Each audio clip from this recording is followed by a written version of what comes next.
E se o verdadeiro perigo não for o narcisista em si, mas o momento exato em que ele percebe que você já não precisa mais dele, e se o instante em que sua força interior começa a brilhar se tornar o gatilho oculto para os truques mais sombrios que ele vinha escondendo até agora? Carl Jung dizia que a sombra não ataca quando você está fraco. Ela se agita quando sua luz começa a incomodar. E talvez seja por isso que quando você finalmente se ergue, o narcisista não recua. Ele se reinventa como um predador que muda de pele antes do último salto. Você já sentiu que justo quando parecia ter superado tudo, algo pior começou a acontecer? Quando você deixa de implorar e começa a impor limites, é aí que o jogo muda. Não porque acabou, mas porque entrou no seu estágio mais perigoso. O narcisista, agora encurralado pela sua autonomia, ativa um repertório ancestral. Chantagens emocionais que soam como amor, silêncios que soam como culpa e gestos que escondem armadilhas simbólicas. Jung nos alerta que o inconsciente coletivo opera com máscaras, e algumas delas só caem quando você ousa confrontar aquilo que parecia inofensivo. Mas e se o que você chama de liberdade for justamente o que ele esperava para dar o próximo passo? E se a força que você acredita ter conquistado for para ele apenas o início de uma nova manipulação mais refinada, mais psicológica, mais invisível? Não se engane. Quando o narcisista vê que não pode mais controlar o seu corpo, ele tenta possuir sua alma. Ele invade seus pensamentos como um sonho recorrente que você não pediu, mas que insiste em voltar. E nesse momento, o perigo não vem com gritos, ele vem com silêncios. Existe um ponto no qual o narcisista deixa de tentar te convencer e começa a tentar te confundir. Ele se torna ausente, enigmático, sedutor, e é justamente aí que muitos caem, achando que venceram. Jung nos ensina que a consciência da sombra é o início da libertação, mas também o início do confronto mais intenso. Porque o que está em jogo aqui não é apenas sua liberdade, mas a forma como você enxerga a si mesmo quando não está mais sob o olhar dele. Quem é você sem o espelho distorcido? Prepare-se. O que está prestes a ser revelado não é para qualquer mente, e muito menos para corações frágeis. Não se trata de resistir ao narcisista, mas de entender por que ele ainda habita partes de você que você jurava já ter curado. Porque, como dizia Jung, aquilo que você não enfrenta dentro de si acaba surgindo lá fora, disfarçado de relacionamento, de afeto, de destino, e talvez, só talvez, o último truque sujo dele seja te fazer acreditar que tudo isso ainda é amor. Há um instante quase imperceptível em que tudo muda. Não se ouve um estrondo, não há anúncio, mas algo se quebra, algo se move nas sombras. É quando o narcisista sente, não racionaliza, sente que você já não está mais sob o feitiço dele. E é nesse exato segundo que ele se transforma. De predador visível, ele se torna um sussurro, um eco, um veneno diluído em gestos que à primeira vista ainda parecem amor, mas não são. São armadilhas simbólicas cuidadosamente plantadas para fazer você duvidar da própria clareza que acabou de conquistar. Porque ele sabe que sua nova força não é física, é interna, silenciosa, intocável. E isso o desespera. Ele precisa que você volte a se explicar, a se desculpar por respirar diferente, a implorar por validação como antes. Mas agora você não está mais em busca de afeto, está em busca de si. E é aí que ele ativa seus truques mais sujos. Não para te destruir, mas para te confundir. Para que você mesma, sem perceber, comece a se abandonar outra vez. Carl Jung dizia que aquilo que não enfrentamos dentro de nós voltará de formas cada vez mais sutis, até que sejamos obrigados a olhar. E o que você vê quando olha? Uma ausência disfarçada de respeito, um silêncio que parece paz, mas arde como castigo, ou um reencontro que mais parece um ciclo que recomeçou com uma nova maquiagem. O narcisista, nesse estágio, não grita mais. Ele observa, calcula, toca sua memória com lembranças que antes te faziam sorrir, e agora são iscas emocionais. Ele fala pouco, mas fala o suficiente suficiente para instalar dúvida. E dúvida, como Jung alertava, é o início da regressão. Talvez o mais cruel disso tudo seja perceber que ele agora não quer mais te prender. Quer te ver solta, mas perdida.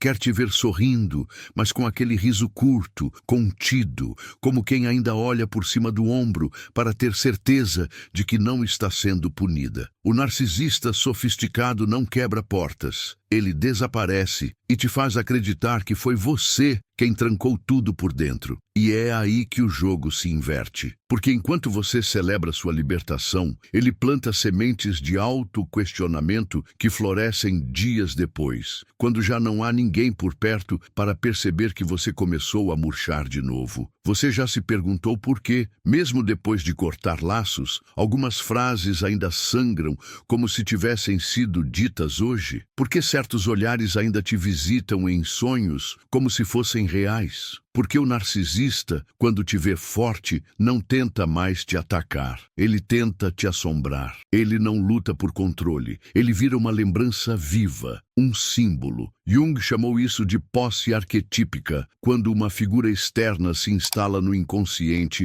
e opera de dentro, invisível, contínua, precisa. E é nesse nível que ele age agora, como se te conhecesse melhor do que você mesma, como se soubesse que sua maior fragilidade não é mais ele, mas o que você acredita que se tornou depois dele. O truque não está mais na manipulação ativa, mas na indução passiva. Ele te deixa sozinha e confia que a solidão fará o trabalho, que as vozes internas que ele treinou durante anos vão continuar repetindo suas ordens, mesmo que ele já tenha partido. A pergunta, então, não é mais se você o superou. A pergunta é: ele ainda vive dentro de você? Ainda ocupa espaço nos seus gestos, nas suas escolhas, nos seus silêncios? Porque é assim que o último truque funciona. Ele se dissolve como vilão e se transforma em referência, em padrão, em voz de fundo, em filtro para todo novo amor que ousar se aproximar. E você, mesmo livre, segue amando com medo, confiando com freio, sorrindo com censura. Carl Jung nos ensinou que todo trauma não resolvido se torna uma lente, e tudo o que vemos depois dele é distorcido. Por isso o narcisista precisa ser expulso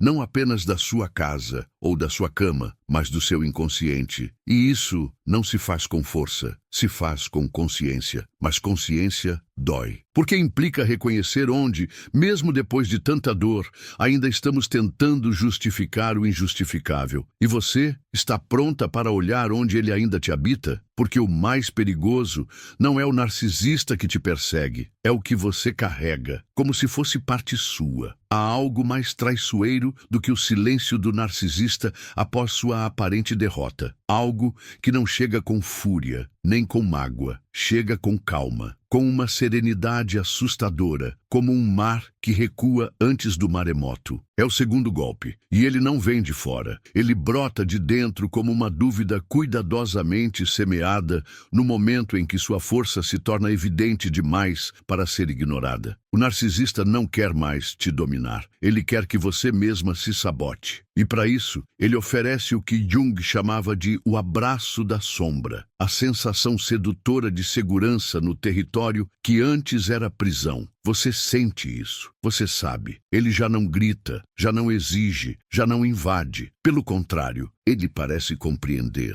parece aceitar. De repente é como se ele tivesse mudado. Ele respeita seus espaços, ele ouve suas opiniões, ele até admite com voz baixa e olhos marejados que errou. E nesse exato momento, algo dentro de você começa a vacilar. Porque o cérebro humano tem uma tendência cruel, desejar o fechamento do ciclo, mesmo que isso signifique reabrir feridas. Você começa a pensar que talvez, só talvez, ele tenha finalmente entendido, mas não entendeu. Ele apenas evoluiu o jogo. O segundo golpe é o mais cruel porque é o mais suave. É quando ele devolve a chave da prisão. Não porque desistiu do poder, mas porque tem certeza de que agora você mesma trancará a porta. Jung dizia que o inconsciente é mestre em reciclar padrões que nos fazem sofrer, desde que estejam revestidos de alguma esperança. E não há esperança mais perigosa do que aquela que nasce da ilusão de redenção. atenção. Ele se torna vulnerável,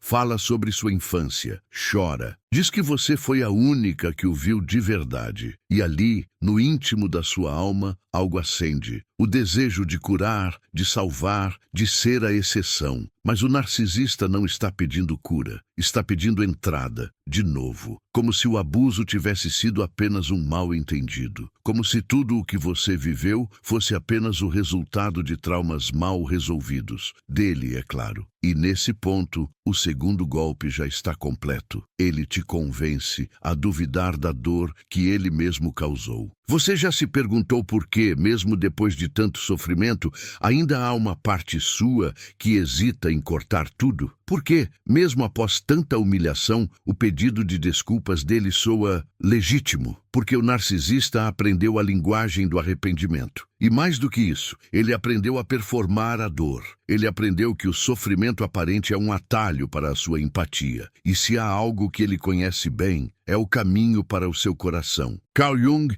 nos alertava que o perigo maior da sombra não é quando ela ataca, é quando ela se faz de vítima. Porque nesse estágio, ela já não precisa mais da sua submissão. Ela quer a sua compaixão. E isso, para quem já amou um narcisista, é uma armadilha quase inescapável. Porque não é fácil abandonar alguém que, mesmo sendo cruel, agora parece frágil, parece quebrado, parece humano. E nesse ponto, você se esquece de si. Começa a ouvir mais do que sente. Começa a justificar mais do que percebe. Começa a amar mais do que se protege. O segundo golpe instala um dilema existencial.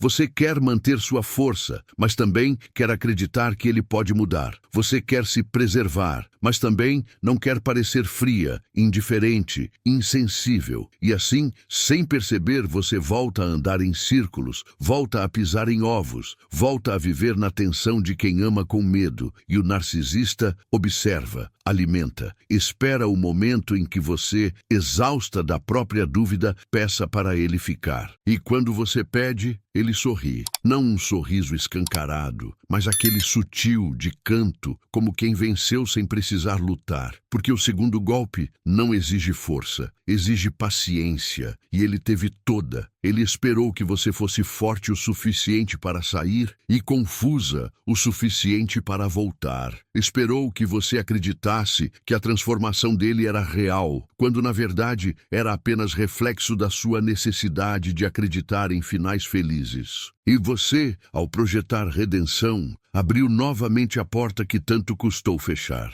Mas há algo ainda mais profundo por trás disso. Algo que Jung chamava de identificação com o opressor. É o momento em que a vítima começa a se culpar por ferir quem a feriu. Começa a duvidar das suas memórias. Começa a achar que exagerou, que interpretou mal, que esperou demais. E nesse ponto, o narcisista já não precisa mais manipular, porque agora é você quem faz isso por ele. Você repete frases dele para si mesma. Você se autocensura antes mesmo que ele fale. Você muda seu tom de voz, sua roupa, seu olhar, apenas para manter a paz. Uma paz que só existe quando você se diminui. E tudo isso parece normal, parece amor maduro, parece evolução, mas não é. É o segundo golpe, a fase onde o controle já não vem pela força, mas pela sutileza. Onde o cárcere não tem grades, tem promessas. E talvez a pergunta mais difícil seja: até que ponto você está disposta a se anular para manter essa ilusão de harmonia? Porque o narcisista sabe que enquanto houver culpa em você, ele terá espaço. E o segundo golpe é isso, a instalação silenciosa da culpa que paralisa, que faz você confundir cuidado com controle, amor com ansiedade, diálogo com manipulação. E nesse ponto, a força que você tanto lutou para construir começa a ruir, sem alarde, sem dor explícita. Apenas uma desistência gradual de si mesma, travestida de reconciliação. Mas não se engane, a sombra não some, ela muda de forma. E o narcisista, ao perceber sua força, apenas veste uma nova máscara. A máscara da fragilidade, a máscara do homem arrependido, a máscara da vítima da própria história. E você, querendo ser luz, aceita ser farol para quem só quer continuar na escuridão. O terceiro golpe não chega de frente, ele se insinua pelas frestas da sua certeza. Quando você finalmente acredita que sabe o que viveu, quando suas feridas começam a cicatrizar e sua história ganha clareza, é aí que ele surge, o terceiro truque sujo do narcisista, a distorção da realidade, a reinvenção dos fatos, a manipulação da narrativa, não para te convencer, mas para te desestabilizar. Carl Jung já dizia, tudo depende de como vemos as coisas e não de como elas são.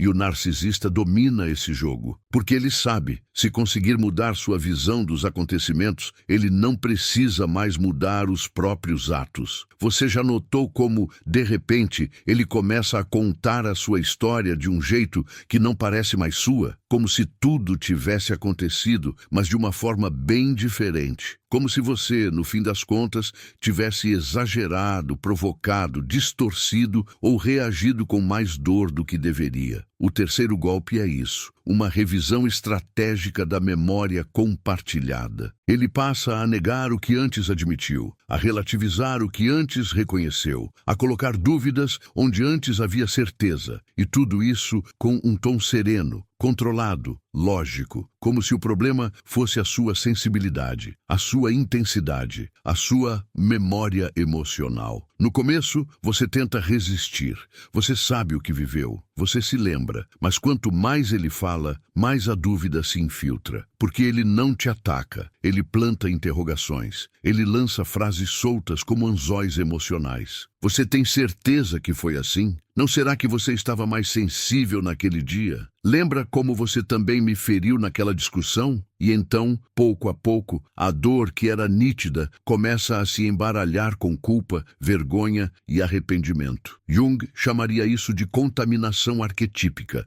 quando a mentira alheia começa a tomar a forma da sua verdade interna. É nesse ponto que o terceiro golpe se completa. Ele já não precisa provar nada. Ele só precisa te ver em conflito consigo mesma. E o mais cruel é que esse truque não precisa de gritos, ameaças ou pressões. Ele acontece no campo sutil, no nível simbólico. O narcisista se torna o editor da sua história e faz isso com maestria. Ele reformula os capítulos, troca a ordem dos fatos, reescreve seus traumas como se fossem apenas mal entendidos emocionais. E você, exausta, começa a ceder. Começa a revisar consigo mesma os acontecimentos. Começa a pensar, será que eu exagerei mesmo? E então você muda sua postura, sua narrativa, seu tom. Você começa a minimizar o que viveu, não por fraqueza, mas por necessidade, porque sustentar a sua verdade diante de alguém que a contesta com frieza exige energia vital. E muitas vezes, depois de tanto abuso, essa energia já está baixa demais. Jung diria que o trauma crônico nos torna vulneráveis à autoanulação, porque já não queremos mais lutar, apenas esquecer. Mas esquecer, nesse caso, é aceitar uma versão adulterada da sua história. É permitir que o outro dite o significado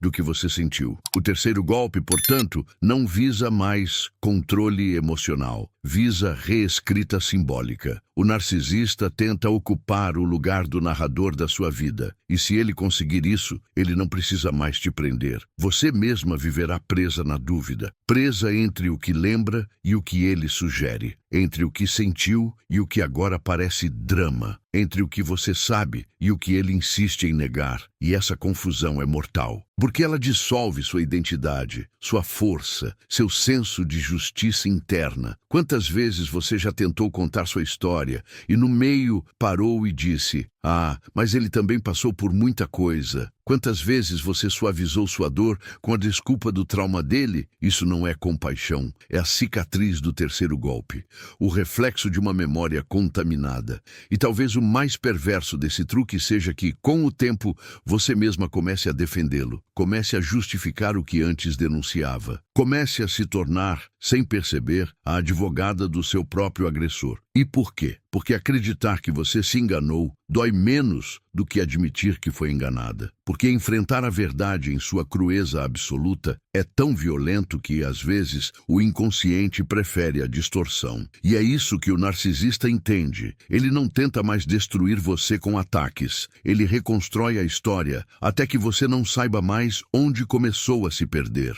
Carl Jung falava sobre o poder destrutivo da projeção inconsciente.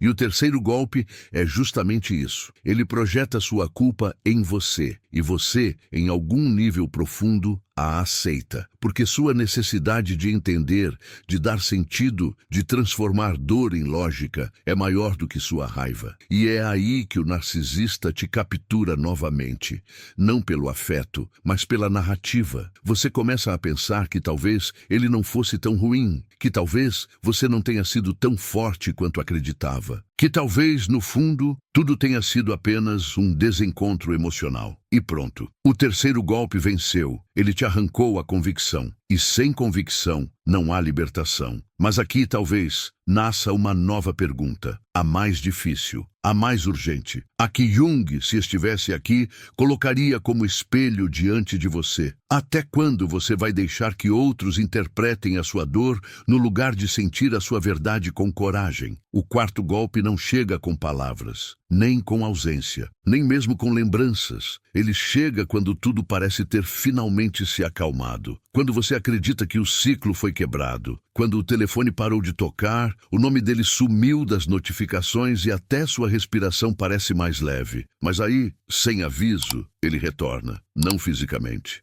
não com mensagens, mas em você, dentro, como um eco existencial. Como se, de alguma forma, ele ainda respirasse por meio dos seus gestos. É o quarto truque sujo do narcisista, o mais perigoso de todos. A fusão simbólica, a incorporação da identidade dele na sua. Carl Jung alertava: tudo o que negamos em nós mesmos acaba se tornando destino. E o narcisista entende isso com precisão. Ele planta partes de si em você de forma tão profunda que mesmo depois da separação, da fuga, do rompimento, você ainda age de acordo com os códigos que ele instalou. Esse golpe não quer te ferir, ele quer te moldar. Quer que você seja o que ele sempre quis que fosse, mesmo quando ele já não estiver mais presente. É uma espécie de possessão psíquica, uma simbiose sombria, uma mutação emocional silenciosa. Você começa a perceber que suas decisões estão diferentes, que seus padrões estão mais rígidos, que suas reações não são mais suas. Você se policia, evita certos comentários, censura certas vontades. Até mesmo diante de outras pessoas, você sente medo de ser mal interpretada. Medo de parecer exagerada, intensa, confusa,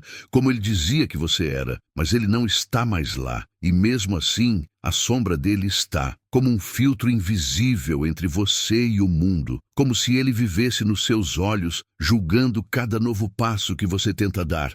E isso não acontece de um dia para o outro. A fusão simbólica é lenta, é gradual. Ela se disfarça de aprendizado, de amadurecimento. Você acredita que está apenas sendo mais prudente, mais seletiva, mais racional, mas na verdade está reprimindo a sua essência, a sua espontaneidade, a sua liberdade de ser. Jung chamava isso de introjeção da figura arquetípica, quando o outro, ao longo do tempo, se instala como uma entidade psíquica que molda nossa identidade. E o narcisista se aproveita disso. Ele não quer apenas ser lembrado, ele quer ser perpetuado. Ele quer que você carregue dentro de si a versão que ele construiu de você, aquela que ele manipulava, moldava, desmontava e reconstruía ao gosto do próprio ego. O quarto golpe é isso, a prisão interna. Você pode até ter mudado de cidade, de casa, de vida, mas se ele ainda dita o que você sente, o que você teme, o que você cala, então ele venceu. E você ainda não está livre, porque a prisão agora é interna, é simbólica, é inconsciente. E talvez isso explique por que, mesmo depois de tanto tempo, certos gatilhos ainda te paralisam, certas frases ainda te fazem tremer, certas situações te roubam o ar. Não é porque você não superou, é porque ele ainda vive dentro de você como uma estrutura emocional, como um código de sobrevivência que foi tatuado no seu sistema nervoso. Carl Jung diria que você está possuída por um complexo, um aglomerado de emoções, imagens e vozes que foram criadas dentro do trauma e agora reagem automaticamente. Você já se sentiu vivendo com uma voz interna que te corrige? Que te diz que não deve falar assim, vestir aquilo, querer aquilo outro? Já percebeu como você tenta se adaptar a pessoas novas com o mesmo medo de rejeição que sentia com ele? Como se precisasse ser perfeita, discreta, leve, inofensiva? Isso não é você. Isso é o quarto golpe em ação. É o narcisista vivendo em você, mesmo ausente, mesmo bloqueado, mesmo morto, porque a verdadeira armadilha nunca foi ele, foi o que ele construiu dentro de você. O quarto golpe é também o mais difícil de detectar, porque agora não há brigas, não há humilhações, não há chantagens. Só há você, repetindo padrões que ele deixou programados. Você se vê escolhendo parceiros parecidos, reagindo da mesma forma, sentindo o mesmo medo de não ser suficiente, a mesma urgência em se explicar, em se fazer amada, em merecer existir.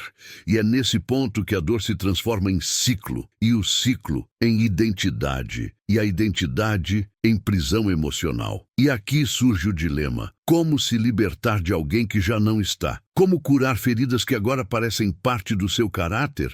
Como diferenciar o que é trauma e o que é você? Jung responderia que a resposta está na individuação, o processo de tornar-se quem se é, despido das projeções, das máscaras, das identificações falsas. Mas isso dói, porque exige olhar para dentro e reconhecer onde você deixou de ser você para caber no mundo dele, onde você se traiu para ser aceita, onde você deixou de viver para ser tolerada. E a pergunta que te deixo neste quarto golpe é a mais sombria de todas. E se parte de você ainda ama a dor, porque foi com ela que aprendeu a ser vista? Porque o narcisista sabia disso. Sabia que, se conseguisse associar amor com sofrimento, você passaria a buscar o sofrimento para sentir que está sendo amada. O quarto golpe não termina quando o relacionamento acaba. Ele termina quando você se reconhece novamente no espelho e não vê mais a sombra dele nos seus olhos. Alguns chamariam de reaproximação, outros de redenção. Há até quem diga que é amor que resiste ao tempo, mas Carl Jung, se estivesse sentado à sua frente agora, te olharia nos olhos e diria, com a calma de quem já viu demais: este é o quinto golpe, o mais sorrateiro, o mais perigoso. O último truque sujo do narcisista quando vê que você está forte demais para cair nos jogos de antes. Ele não quer mais ser o seu algoz. Agora, ele se oferece como cura, como se, de repente, ele fosse a resposta que você esperava encontrar depois de tanta dor. E é aqui que o ciclo se fecha e começa de novo. Ele surge com uma nova identidade, refinado, maduro, silencioso. Ele não pede desculpas, ele propõe reconstrução. Não oferece juras, oferece silêncios. E dentro desses silêncios há um convite. Vamos tentar de novo, mas de outro jeito. O quinto golpe não tenta te convencer com promessas. Ele se esconde naquilo que Jung chamava de arquétipo do salvador ferido. Aquele que aparece como alguém que também sofreu, que também mudou, que também está em busca de paz. E você, cansada, vulnerável, cheia de buracos afetivos, começa a considerar, porque a oferta é tentadora. Ela não chega como chantagem, mas como uma ponte. Como se ele agora estivesse disposto a te encontrar no meio do caminho. Mas o que ele não diz e o que você precisa perceber é que essa ponte só leva de volta ao labirinto. E o labirinto já não é mais dele, agora é seu, porque o quinto golpe acontece dentro de você. Ele só lança a isca. A parte mais profunda do truque está no que você decide fazer com isso. E se há um momento onde sua força será testada com mais brutalidade, é aqui. porque você quer acreditar. É humano, é natural. Você deseja que ele tenha mudado, que tudo aquilo tenha sido uma fase, que o sofrimento não tenha sido em vão, e mais do que isso, você deseja que ele finalmente veja quem você realmente é, que reconheça sua coragem, sua luz, sua inteireza. O quinto golpe sabe disso, ele se alimenta dessa esperança. Ele oferece exatamente aquilo que você sempre quis ouvir, mas no tempo errado, com a intenção errada e pelo motivo mais obscuro de todos: reinstalar o vínculo. Não o vínculo de amor verdadeiro, mas o vínculo simbólico que mantém você atada a ele, mesmo sem perceber. Jung falava sobre isso como a ilusão da completude projetada, quando enxergamos no outro o pedaço que acreditamos faltar em nós. E o narcisista, agora em sua forma mais sutil, se oferece como esse pedaço. Ele se encaixa, ele silencia, ele não promete. Ele apenas fica ali, esperando que seja você quem estenda a mão, quem volte, quem diga, talvez agora dê certo. E quando você diz, ele sorri, não com os lábios, mas com a alma deformada pelo ego, porque nesse instante ele entende. Sua força, que parecia tão sólida, ainda sangra nas partes invisíveis. Ainda carrega rachaduras. E é por essas rachaduras que ele entra. O quinto golpe não precisa de violência. Ele precisa apenas da sua carência. Ele conta com o cansaço do seu coração, com a solidão das noites longas, com a voz interna que às vezes ainda sussurra. E se for amor de verdade agora? Mas não é amor, nunca foi. O que ele oferece agora não é você quem deseja. É a versão de você que ainda não aprendeu a se ver inteira sem o olhar de alguém. É a criança ferida que habita seu corpo adulto, pedindo aprovação, colo, pertencimento, e o narcisista sente esse pedido. Ele se conecta com esse ponto exato da sua fragilidade. Ele não grita, não manipula, apenas se apresenta como aquele que sempre esteve disposto, como se o monstro do passado tivesse se tornado o anjo do agora. Mas o anjo veste a mesma máscara. Você começa a sonhar de novo, a fantasiar, a justificar os sinais. Você diz a si mesma que agora ele está diferente, que agora ele ouve, que agora ele se importa. E talvez, no plano superficial, tudo pareça novo. Mas no nível simbólico, profundo, inconsciente, o padrão é o mesmo: a ausência mascarada de presença, o controle disfarçado de parceria,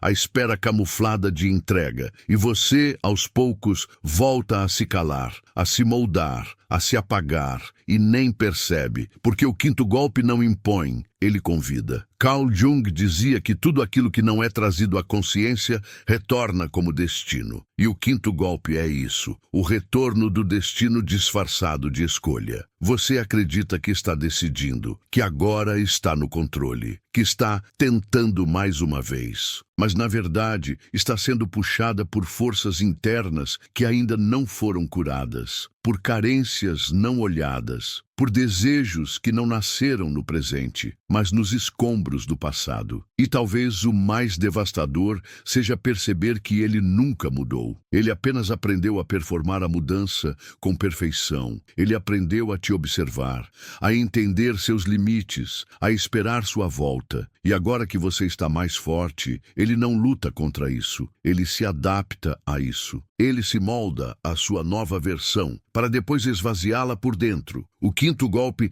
é a armadilha mais sutil, transformar sua força em solo fértil para o retorno da dependência emocional. Você já se sentiu vivendo um déjà-vu afetivo? Como se estivesse revivendo cenas com outros nomes, outras roupas, mas com a mesma dor. O quinto golpe cria esse ciclo eterno. Ele não quer apenas ser seu passado, ele quer ser o molde do seu futuro. E se você não quebrar esse ciclo, ele será. Não porque ele é mais forte, mas porque você ainda está tentando encontrar nele aquilo que só poderá encontrar em si. E é agora que a decisão precisa ser tomada. Não contra ele, mas a favor de você. Não se trata mais de lutar. Se trata de se libertar da ideia de que o amor precisa do outro para existir. Jung ensinava que o verdadeiro amor começa no processo de individuação, quando paramos de buscar no outro aquilo que só podemos construir dentro de nós. E talvez esse seja o maior antídoto contra o quinto golpe, a reconexão com o próprio centro, porque um coração inteiro não se curva a promessas vazias. O quinto golpe termina quando você, ao olhar nos olhos dele, já não sente raiva, nem saudade, nem esperança, apenas clareza. E a clareza não grita, ela liberta. Há silêncios que não se calam com o tempo. Eles respiram por baixo da pele, como brasas adormecidas em cinzas emocionais. E quando menos se espera, basta um gesto, uma música, um perfume para reacender o que parecia enterrado. Assim também é a presença do narcisista em nós. Não termina com a partida dele, apenas muda de forma. Carl Jung nos ensinou que o que ignoramos no mundo exterior se manifesta como sombra no mundo interior, e a sombra jamais desaparece enquanto não for olhada nos olhos. Talvez você tenha vindo aqui em busca de respostas, mas o que encontrou foi outra coisa, um espelho, um reflexo simbólico do que ainda pulsa em silêncio dentro de você. Porque este conteúdo não é sobre ele, nunca foi. É sobre os lugares onde você ainda sangra em segredo, sobre as promessas que você fez a si mesma e ainda não teve coragem de cumprir, sobre o espaço entre quem você é e quem você já sabe que poderia ser. O verdadeiro poder não está em resistir ao narcisista, mas em se libertar da necessidade de ser vista por ele. Não é sobre vencer o jogo, mas recusar o tabuleiro. Quando você não aceita mais dançar a música dele, o silêncio se torna vitória. Jung chamaria isso de ruptura com o arquétipo, quando deixamos de ser apenas reações ao trauma e nos tornamos criadores do próprio caminho. E esse caminho é interno. Você se lembra de cada olhar, cada palavra, cada ausência que doeu como presença, mas o que mais marcou, talvez, foi aquilo que ele não levou. A sua capacidade de ainda sentir, ainda amar, ainda tentar. Isso não é fraqueza, isso é sobrevivência espiritual. É a prova de que, mesmo contaminada, sua essência permaneceu intacta, como uma chama que arde em câmara selada, esperando o momento de ser acesa por inteiro. Mas agora chegou esse momento, o instante em que você não precisa mais entender tudo, nem perdoar tudo, nem superar tudo. Só precisa permitir que a dor deixe de ser identidade e volte a ser apenas memória. Porque enquanto ela for identidade, o narcisista ainda mora em você. Mas quando ela vira lembrança, você volta a ser sua. E se por acaso ele voltar, mesmo que com outro nome, outro rosto, outro sorriso, que você reconheça o padrão antes do enredo, que você veja o roteiro antes da cena, que você sinta o veneno antes da doçura. Jung dizia: quem olha para fora, sonha. Quem olha para dentro, desperta. E o despertar é isso, um momento irreversível em que a ilusão perde o perfume e a verdade se torna irresistível, mesmo que doa. Você não precisa provar mais nada a ninguém, nem explicar,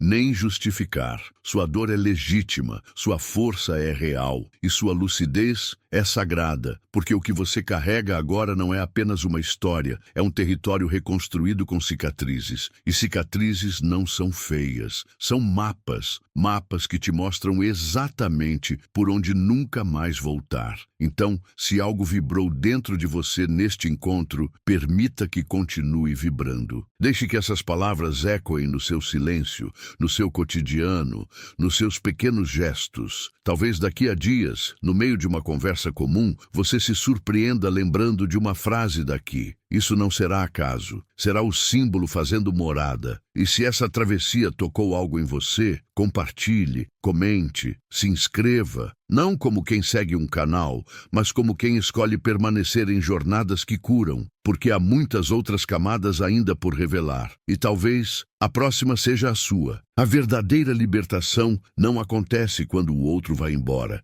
mas quando o que ele deixou em nós já não decide mais nada.